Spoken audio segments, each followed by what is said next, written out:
श्रीकृष्ण म्हणजे आनंदाचे मूर्तिमंत उदाहरण, देवकीपुत्र प्रेमाचे उगमस्थान असे म्हटले जाते। श्रीकृष्णाच्या जन्मापासून त्याला संघर्ष करावा लागला होता। श्रीकृष्ण हा विष्णूचा अवतार आहे असे मानले जाते। श्रीरामाप्रमाणे श्रीकृष्ण देखील ऐतिहासिक व्यक्ती असावी असे संशोधकांचे म्हणणे आहे।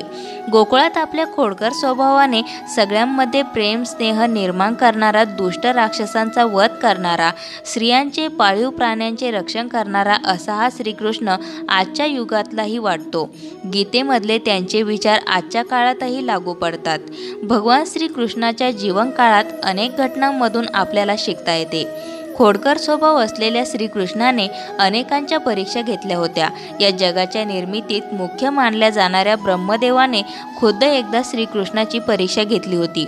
ब्रह्माने श्रीकृष्णाची लहानपणीच परीक्षा घेतली होती, कारण श्रीकृष्णाच्या पराक्रमांची गाथा ब्रह्मदेवांपर्यंत पोहोचली होती। म्हणूनच त्यांनी श्रीकृष्णाची परीक्षा घेण्याचे ठरवले। त्यांनी ब्रह्मलोकातून पृथ्वीवर जाण्याचे ठरवले। श्रीकृष्णाची परीक्षा घेण्याआधी ब्रह्मदेवाला हे सुद्धा कळले होते की विष्णूने देखील पृथ्वीवर अवतार घेतला आहे, त्यामुळे विष्णूचा अवतार सुद्धा बघता येईल, म्हणून ते पृथ्वीवर आले। पृथ्वी तलावरील कृष्णाचा अवतार बघून ब्रह्मदेव अचंबित झाले। एखादे लहान मूल जसे खेळते बागडते त्याच प्रकारे श्रीकृष्ण आपल्या मित्रांसोबत आणि गाई वासरांसोबत खेळत होते। इतकंच नव्हे तर हे सर्व बालगोपाळ मातीत खेळत होते, मज्जा मस्ती करत होते, त्याच छोट्या हातांनी एकमेकांना भरवत सुद्धा होते। श्रीकृष्णाचे हे सामान्य मुलाचे रूप बघून ब्रह्मदेवाचा विश्वास बसेना, कारण विष्णूचा अवतार असलेला हा इतका सामान्य असू शकत नाही। म्हणून त्यांनी ठरवले की या मुलाची परीक्षा घेऊयात। श्रीकृष्ण जेव्हा आपल्या मित्रांसोबत खेळण्यात दंग होता, तेव्हा ब्रह्मदेवाने हळूच तिथे असलेल्या गायी आणि त्यांच्या वासरांना उचलून ब्रह्मलोकात नेले। आपल्या गायी दिसत नाही हे कळल्यावर श्रीकृष्ण त्यांना शोधायला निघाला। याचा फायदा घेऊन ब्रह्मदेवाने त्यांच्या मित्रांना देखील उचलून ब्रह्मलोकात नेले। श्रीकृष्णाची झालेली फजिती बघायला काही वेळानंतर ब्रह्मदेव पुन्हा पृथ्वीवर अवतरले।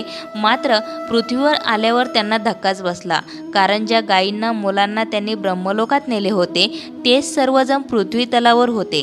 त्यांनी आपल्या दिव्य दृष्टीने ब्रह्मलोकात पाहिले तर तिथेही हेच लोक दिसत होते आणि पृथ्वी तलावर बघितल्यावर सुद्धा हेच लोक दिसत होते। हे सर्व पाहिल्यानंतर ब्रह्मदेवाला जाणवले की श्रीकृष्णानेच हा अद्भुत पराक्रम केला असेल।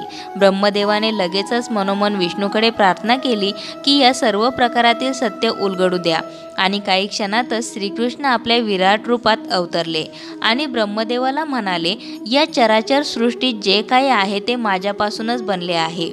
भगवान विष्णूचा अवतार मानल्या जाणाऱ्या या कृष्णाने अनेकांना दृष्टांत दिले आहे। आजही आपल्याकडे गोकुळाष्टमी मोठ्या उत्साहात साजरी करतात।